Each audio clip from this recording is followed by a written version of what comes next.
brothers and sisters of Africa, children of the Sahel, and all those watching across the globe. I greet you with the strength of our ancestors and the resolve of our forefathers. Today, I speak not just as the leader of Burkina Faso, but as a humble son of Africa, witness to her pain, her struggle, and now her awakening. For far too long, the nations of the Sahel, Burkina Faso, Mali, and Niger walked paths that were designed for us by others, paths that led us deeper into debt, into dependence, into division. And each time we tried to rise, our wings were clipped not by our own people, but by the very institutions that claim to protect freedom and peace. Ask yourselves why, despite decades of foreign aid, military bases, and international summits, do our people still suffer? Why do our children remain hungry while our lands are rich? Why do bullets still fly in our skies while we export gold, uranium, and oil? These are not accidents, these are consequences of a system that was never designed for our liberation. And so I say this enough, we did not come into this world to be ruled. We were not born to be managed. We are not colonies anymore. We are sovereign people, and sovereignty is not a slogan, it is a responsibility. That is why wave nations of Burkina Faso, Mali, and Niger have come together under a new banner. The Alliance of Sahel States. This alliance was not created in boardrooms. It was not signed off by foreign powers. No, it was born out of the trenches of resistance, shaped by the cries of our mothers. And forged in the fire of our shared struggle, we realized that when one of us bleeds, we all bleed. When a bomb explodes in Gao, the tremor is felt in Ouagadougou. When terrorists attack farmers in Tilabri, we all lose our food, our brothers, our dignity. We are bound not just by geography, but by destiny. So what is the Alliance of Sahel States? It is a commitment, a pact between free nations to defend one another, to support one another, and to build a future that belongs to us. Not to Paris, not to Washington, not to the IMF, but to the children of Africa. Through this alliance, we are laying down the foundations of Pan-African self-defense, of economic independence, and of a cultural revival that puts our people and foreign interests at the center. We are coordinating our military forces. We are strengthening our borders. We are cleaning out the corruption and the puppets that opened the gates to occupation in the first place. But this is not just about fighting enemies. It is about building something new, a new Sahel, a new Africa, an Africa where our languages are taught before foreign tongues, where our resources are used to power our schools and hospitals, not skyscrapers in Europe, where dignity is not a privilege for the elite, but a right for every farmer, teacher, and soldier. To those who say, we are turning our backs on the world, I say no, we are turning our backs on hypocrisy, on exploitation dressed as friendship. We are not against the world, we are for our people. And we welcome any nation that respects us as equals, but we will no longer beg, we will no longer kneel. We have stood up and we are staying up. I speak today not to provoke, but to proclaim Africa is rising and the Sahel is leading. To my brothers in Mali and Niger, courage gives us strength. To the young people of the Sahel, you are the fire that no empire can extinguish. To the elders who carried us through storms, your wisdom will guide this revolution. Let this be clear. The Alliance of Sahel States is not a temporary reaction. It is the first brick in the house of our future, a future where we define our own security, where we manage our own economy, and where no child has to die for the profit of another nation. This is just the beginning. May the world listen closely. Africa is no longer sleeping. My people was. Let us speak plainly. Our greatest struggle today is not just against terrorism, nor is it merely about changing governments or holding elections. It is about something far deeper, something that touches every corner of our lives. It is the battle against dependency. Africa is rich. We are rich in gold. We are rich in oil. We are rich in uranium, lithium, manganese, cocoa, timber, and mines that can build the future. Yet how can a rich man go to bed hungry? The answer is simple. The rich man does not control his wealth. For decades, we have lived under a system where our resources are extracted, refined elsewhere, and then sold back to us. Where our policies are dictated by international institutions, where loans are offered with smiles but tied to chains, where foreign armies claim to protect us, yet our people remain unsafe. And our sovereignty is only written on paper. This is what I call economic occupation, a form of control more dangerous than colonial guns. You see, my brothers and sisters, a nation that cannot feed itself, cannot defend itself, a nation that depends on others for medicine, food, fuel, and even information is a nation always at risk of blackmail. They say, here, take our aid. And we are made to smile and say, thank you, even when that aid builds their influence and robs us of our independence. Let me be clear, the Alliance of Sahel States is not anti-West, it is pro-African. It is not about closing our doors. It is about standing on our own feet so that when we open our doors, we are not crawling, we are standing tall. We are not asking for permission to exist. We are reclaiming the right to decide for ourselves. And this decision begins with our economy. We must develop industries in Africa. We must refine our own minerals. We must create value in our countries before sending anything abroad. And if the international community truly believes in partnership, then let them invest in our ability to stand, not in their ability to dominate. The youth of Africa are watching, and they are no longer fooled by speeches full of promises and policies written in other languages. They want action, they want dignity. They want opportunities that don't involve drowning in the Mediterranean, trying to escape a continent that should be the richest on earth. And let us not forget our dependency did not come by accident. It was engineered. It was written into the trade agreements. It was embedded in the so-called development loans. It was enforced through coups, puppet leaders, and media campaigns designed to make us believe that without help from others, we cannot survive. But we are not children. We are descendants of kingdoms, of Mali, of Songhai, of Masi warriors. We built cities when some parts of the world were still in darkness. We are not starting from zero. We are returning to greatness. This is why we are rejecting the mechanisms of control through debt control, through language, control through so-called security partnerships that destabilize more than they protect. We are beginning to build internal resilience. Joint economic initiatives between our three nations, agreements to exchange resources without needing foreign currencies, training centers where African youth will learn to build, manufacture, and innovate right here on African soil. The dream is no longer distant. It is becoming real. And we invite our brothers and sisters across the continent to watch and join, not with empty speeches, but with bold action. Let me repeat this for the world to hear. The Sahel will not be the back door of foreign influence anymore. We will be the shield and the spear. We will be the architects of a new economic model based on cooperation, mutual respect, and African pride. Let those who have ears hear. Let those who once exploited us understand. The age of quiet submission is over. We are not rebelling, we are restoring what was stolen, restoring what was lost, and most importantly, restoring belief in ourselves. May the voice of the Sahel rise like thunder and echo across every corner of this continent. This is not the end of dependency. It is the beginning of freedom. To my brothers and sisters across Africa, to the leaders of proud nations, to the youth rising in courage and the elders standing in wisdom. The time has come to end the division that has crippled us for too long. We were not born divided.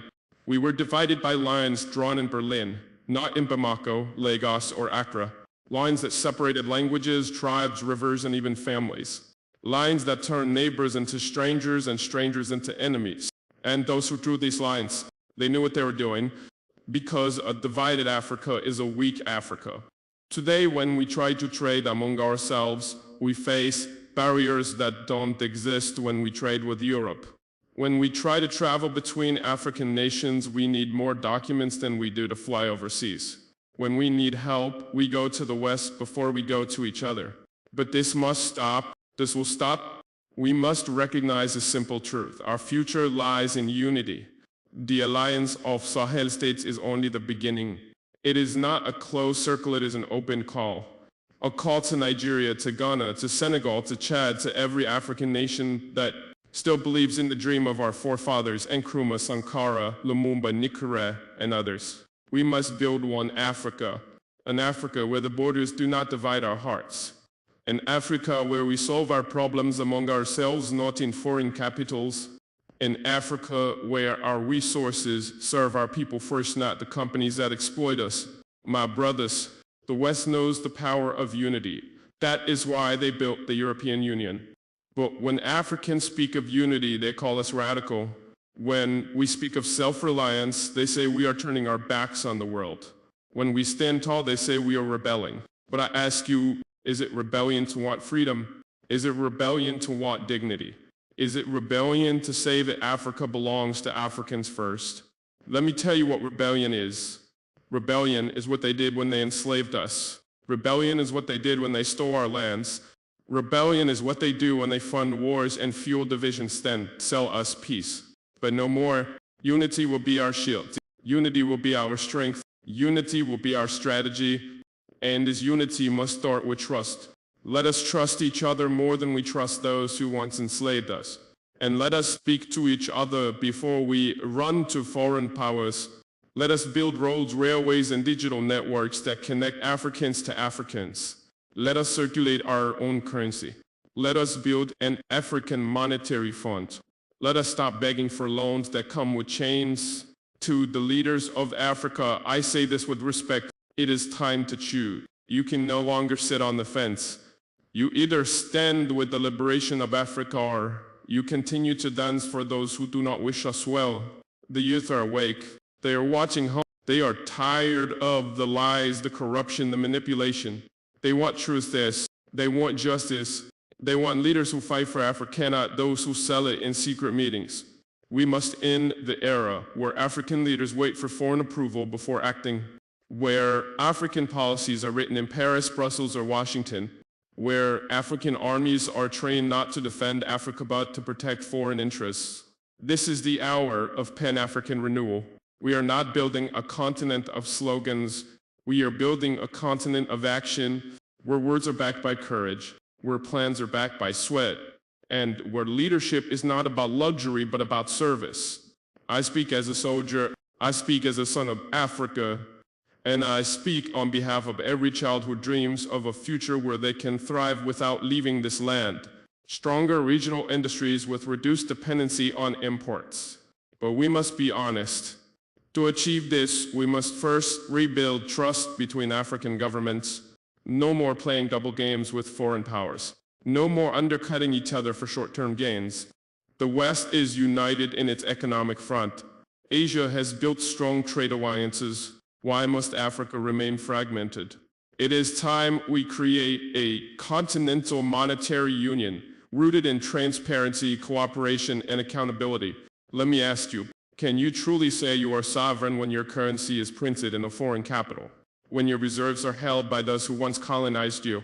When your budget is dictated by international financial institutions with no stake in your people's future? No, my friends, that is not independence, that is illusion. And that illusion must end now. I call upon the African Union, the African Central Bank, the African Development Bank, and every economic body on this continent. Start laying the foundations of a unified African currency. We can begin with regional currencies, perhaps with an ECOAAs or SADC, and scale up as trust and infrastructure grow. Let our scholars, our economists, and our visionaries work hand in hand. Let our central banks meet not to compete, but to co-create. This will not be easy. There will be resistance. There will be pressure from within and without. But I ask, if not now, when? If not us, who? When? The youth of Africa are ready. They trade across the borders on their phones. They dream beyond artificial lines drawn by colonial maps. They are building a digital economy. We must match their energy with bold monetary leadership. Let us also explore digital currencies, African-controlled, secure, and inclusive. Let us bring fintech innovation into our villages and empower farmers, artisans, and students with tools for economic freedom.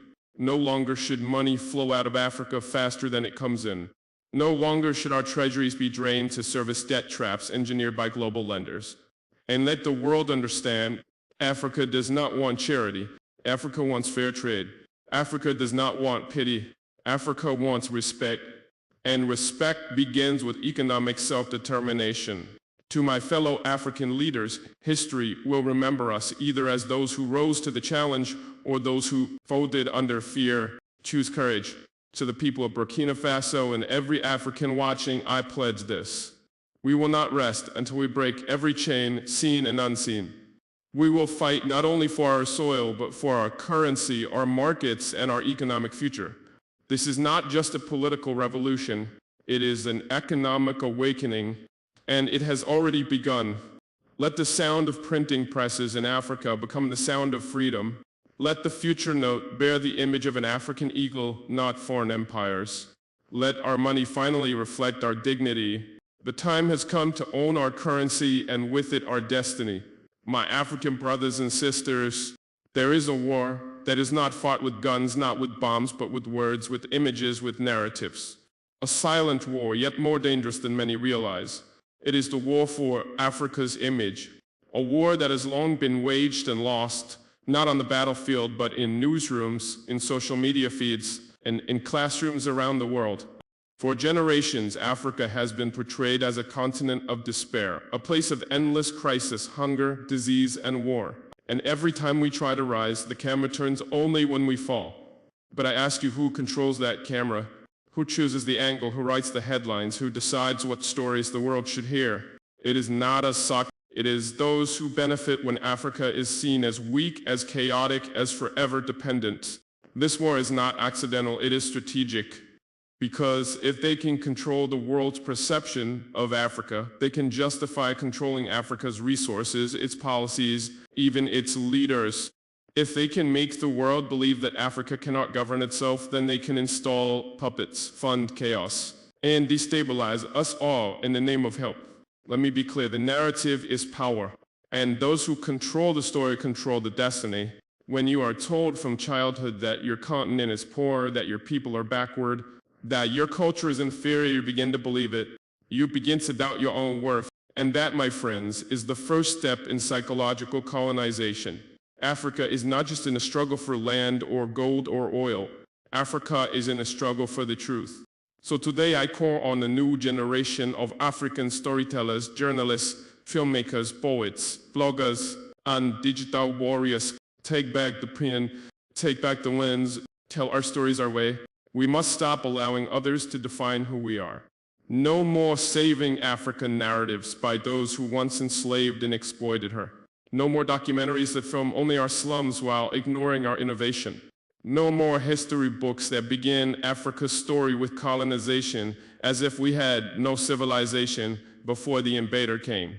Before they arrived, we built pyramids, we conducted complex trade, we created philosophy, music, astronomy, all on African soil. Where is that story? Why is it not taught in their schools? Why is it not shown in their films? Because it does not serve their agenda. And so we must build our own media, African-owned, African-run, and African-focused. We must fund Pan-African news agencies, satellite networks, and digital platforms. We must teach our children the true history of Africa, the empires of Mali, the scholars of Timbuktu, the architects of Nubia. We must remind the world that Africa was not discovered. Africa was always here watching, remembering, surviving, and now rising. I speak today not just to presidents and ministers, but to influencers, creators, students, and teachers. Do not repost propaganda. Do not amplify shame. Instead, amplify African brilliance, resilience, and sovereignty. Tell the story of the young innovator in Lagos creating AI solutions. Tell the story of the farmer in Mali feeding a village using indigenous methods. To tell the story of the Burkinab woman leading her community through courage and tradition. Let us flood the world with images of dignity. Let us speak of our wounds not for pity but for healing. Let us show our triumphs not for applause but for legacy. You see, narrative is not only about external perception, it's about internal belief. When a child sees themselves in a hero, they rise. When a nation sees itself as capable, it acts with courage. And when a continent claims its story, it shapes its future. That is the revolution we now need, a revolution of truth. Let this be the era where our children grow up knowing their heroes, speaking their languages, and believing in their continent. If they try to silence us, we will speak louder. If they try to erase us, we will write deeper. If they try to distort us, we will shine with truth. Because Africa is not a victim, Africa is a vision, and the world must hear it from our mouths. This is why I speak. This is why I will never stop. We will not allow our future to be written by those who profited from our past. We will write it ourselves boldly, clearly, and proudly. Africa, it is time we own our story. And with that, we step into power. My beloved people of Africa, today I want to speak about a wound so deep and persistent that it has shaped our economies, our decisions, and even our self-worth, economic dependency. From the moment we were politically independent, we were economically bound to outdated trade agreements, bound to unfair loan terms, bound to currencies that are not ours, bound to organizations that speak of development, yet write policies that ensure we never catch up. How can a man be free if he must ask permission to use the resources beneath his own soil? How can a nation stand tall when its wealth flows outward while its people go hungry? This is not just injustice, this is design. And unless we break this chain, Africa will always remain the richest poor continent. So I speak now, not just as a president, but as a son of the soil. Economic sovereignty is the next frontier of our freedom. We must stop begging for what is already ours. We must stop accepting the crumbs of the global economy when the feast was prepared with our ingredients. For far too long, Africa has exported raw materials and imported poverty. Gold leaves our ground and debt enters our accounts. Oil flows from our wells, but our people cook with firewood. Cocoa crosses our borders, but our children have never tasted real chocolate. Why? Because we were trained to extract, not to transform. To sell, not to own. But today I say this must end. The new Africa must refine its own oil, process its own minerals, and feed its own people. We must build the factories, trained engineers, invest in agriculture, and empower our youth to become creators, not just consumers. We must stop seeing foreign aid as a solution because too often it is a trap. Aid tied with conditions, loans written in invisible ink, partnerships where one party gains and the other remains stagnant. Let us be clear, true help does not come with hidden chains. And any investment that robs us of control over our land, our laws, or our labor is not a blessing, it is modern colonization. We must reject it. Instead, we must look within. The African Union, Ethiopia, Balas, SADC, EAC. These are not just acronyms, they must become vehicles for real economic collaboration. Let us trade more with each other. Let us develop a continental payment system that doesn't rely on external currencies. Let us support African businesses, back African banks, and protect African industries. Yes, the road will be hard. Yes, we will face resistance, but the generations to come must not inherit a continent that still asks for permission to prosper. We must lay the foundation now. This is why we in Burkina Faso are building policies that favor local industries. This is why we are revisiting contracts signed in secrecy and rewriting them in the name of transparency. This is why we are shifting from foreign dependence to regional cooperation and domestic empowerment. And to those who say this is risky, I ask, what has the old path brought us? Generations of assistance, and yet schools without books. Billions in aid, yet no water in our villages.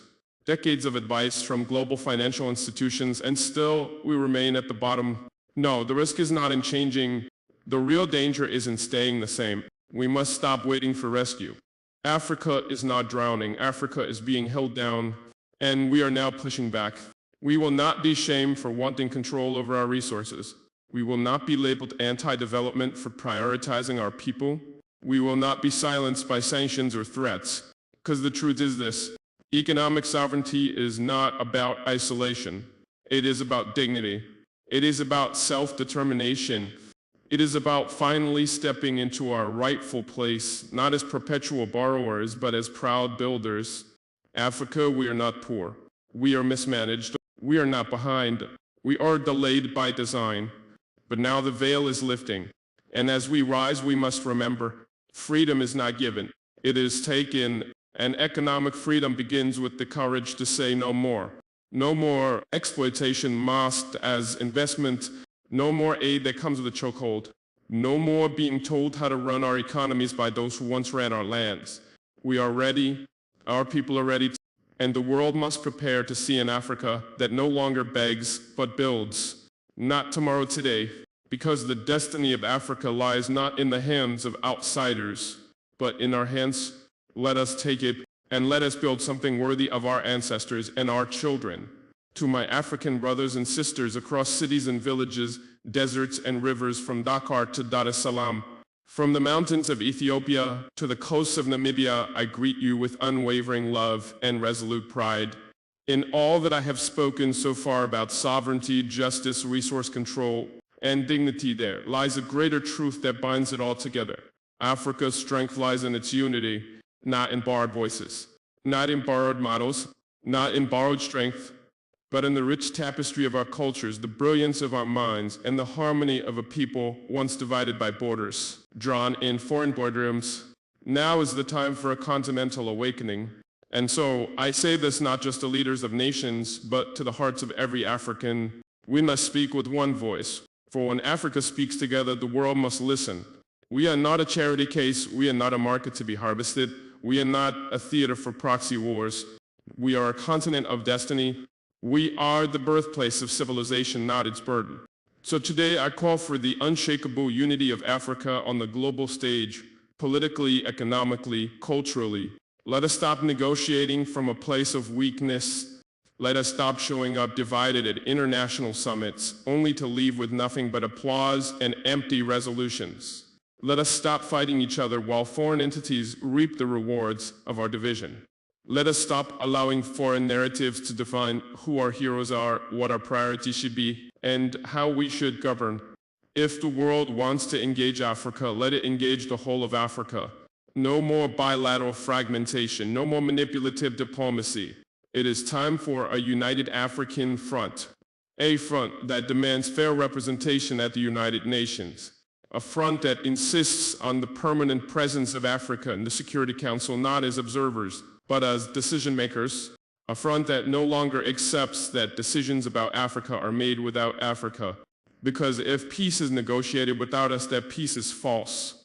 If development is discussed without us, that growth is stolen. If global rules are written without us, they will always be used against us. So we must organize. We must build continental institutions that work, not ones that sit idle during our people's suffering. We must invest in regional diplomacy and continental think tanks. We must educate our youth in Pan-African truth, not just colonial history. And most of all, we must trust ourselves. For too long, we have doubted the strength of African leadership. We have looked outward for validation, outward for answers, outward for affirmation. But leadership that bows to external praise is not leadership, it is submission. And Africa will submit no more. To the African Union, your time to rise as the true continental voice is now. You must evolve beyond protocol and procedure. You must become the shield that protects our sovereignty and the sword that defends our future. To ECOWAS, SADC, EAC, you must serve the people, not the puppets of foreign interests. To African media, amplify African truth. Let our stories be told by our own mouths. To our elders, we honor your fight for independence. To our youth, we pass the torch of Pan-African rebirth. And to the world, hear this, we will no longer apologize for being African. We will no longer dilute our demands to soothe your discomfort. We are not here to replicate your systems. We are here to build our own systems rooted in fairness, policies born of justice, leadership fueled by the will of the people, not the influence of international donors. Let the world take note. This is a new Africa. This is a bold Africa. This is a sovereign Africa. And we will not go back, not to dependency, not to exploitation, not to silence. So I end this message not with fear, but with fire. A fire that burns in every African child who dreams of more time. A fire that blazes in every village still waiting for justice. A fire that will not be extinguished until every African nation walks with dignity, speaks with power, and sings with freedom. The old era is gone. The new era is now, and it will be shaped not by those who wish to manage us, but by we, the children of Africa. So rise, Africa. The world is watching. Let them witness our awakening. Let them hear our roar. Let them feel our unity. For we are not many nations with many destinies. We are one people, and our destiny is greatness. A revolution where we do not wait for validation from Western outlets, A revolution where an African voice is heard in Dakar as loudly as in Paris, where our culture is exported, not just our minerals, where our identity is not something to be explained or defended, but something to be celebrated. Africa, the cradle of humanity, must now become the narrator of humanity. Because if we do not tell our story, others will tell it for us, and they will not tell it with love. This is my call to every African youth holding a phone, a pen, a microphone. You are the new soldiers of this silent war. Fight back not with bullets, but with truth. Reclaim our dignity not by asking, but by showing. We are more than they ever told us we could be. We are the authors of the next chapter, and in this chapter, Africa speaks for itself. My beloved Africa. We must now speak of a subject that many fear to confront, but I will not shy away from it. I will speak it plainly because truth demands it. Foreign aid. For decades, Africa has received billions, no trillions in aid from former colonial powers, global institutions, and so-called development partners, and yet what do we have to show for it? If foreign aid was the solution, Africa would be the most developed continent on Earth. But instead, year after year, summit after summit, loan after loan, we are still told to be patient, still begging, still bowing, still borrowing. This is not aid. This is a cycle of dependency, and it is time we break the chain. You see, foreign aid has not been a gift, it has been a strategy designed to keep Africa submissive, to create the illusion of help while ensuring control. The money comes with conditions, structural adjustments, political reforms, economic policies that serve them, not us. They tell us how to spend it. They choose the consultants. They fund projects that sound good on paper but collapse when the cameras leave. And when we fail because the system was never designed for our success, they blame us. But I say today, no more. Africa must stop being treated as a patient on life support hooked up to foreign IV drips. We are not helpless. We are not incapable. We are rich not just in resources, but in people, in spirit, in solutions. And yet we allow others to dictate our future in the name of help. They offer us aid, but in return they take control of our minds, our telecoms, our agriculture. They offer us loans and we mortgage our children's future. They fund our NGOs and then write our laws behind closed doors. Is that aid, or is it a new form of colonialism in a suit and tie? My dear brothers and sisters of Africa, today I turn your attention to a battlefield many do not recognize, but one that has perhaps shaped our fate more than we realize. It is not fought with guns nor with bombs. It is fought with cameras, with headlines, with sound bites and clicks. It is the war of narratives. For decades, the world has been fed a carefully curated image of Africa, one that portrays us as forever broken, forever in need, forever at war with ourselves.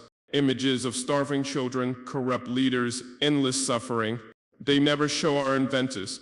They never amplify our thinkers. They rarely celebrate our victories. Why?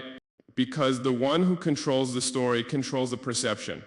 And the one who controls the perception controls the power.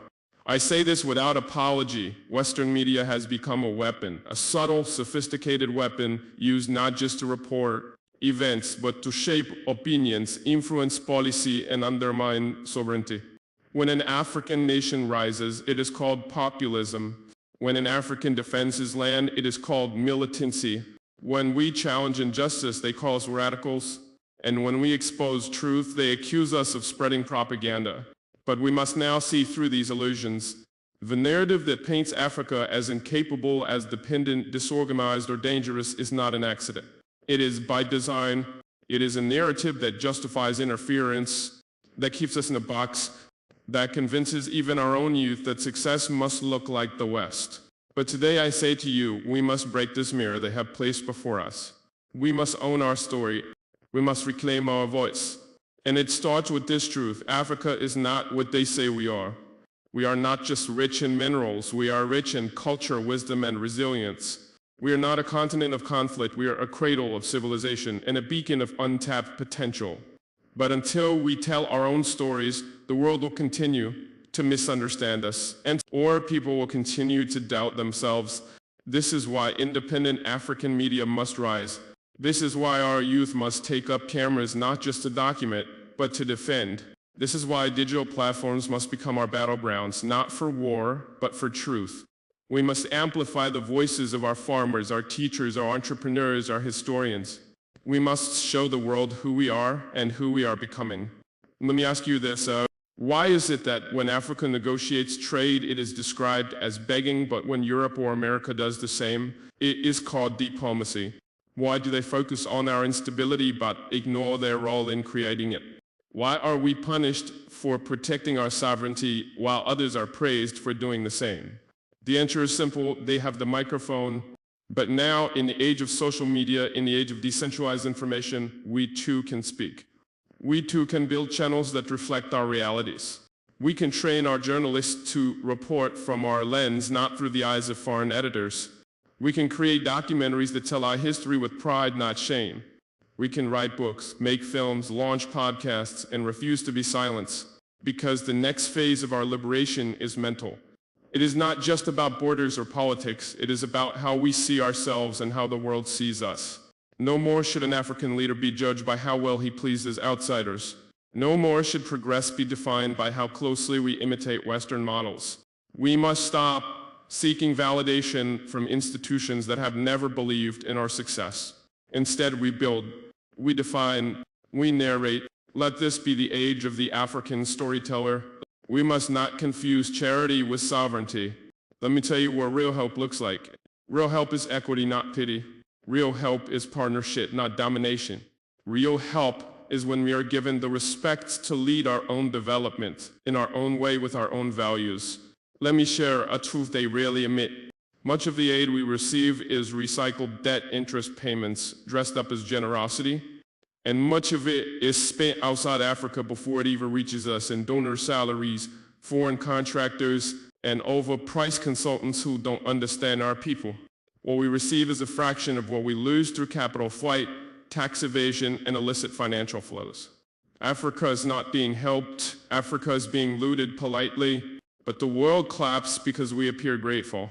I am not ungrateful. I am simply no longer willing to be silent. Because every time we sign another aid agreement without scrutiny, we surrender a piece of our dignity. Every time we accept another loan without strategy, we dig a deeper grave for our independence. We must begin to say thank you, but no. Not because we are arrogant, but because we are awake.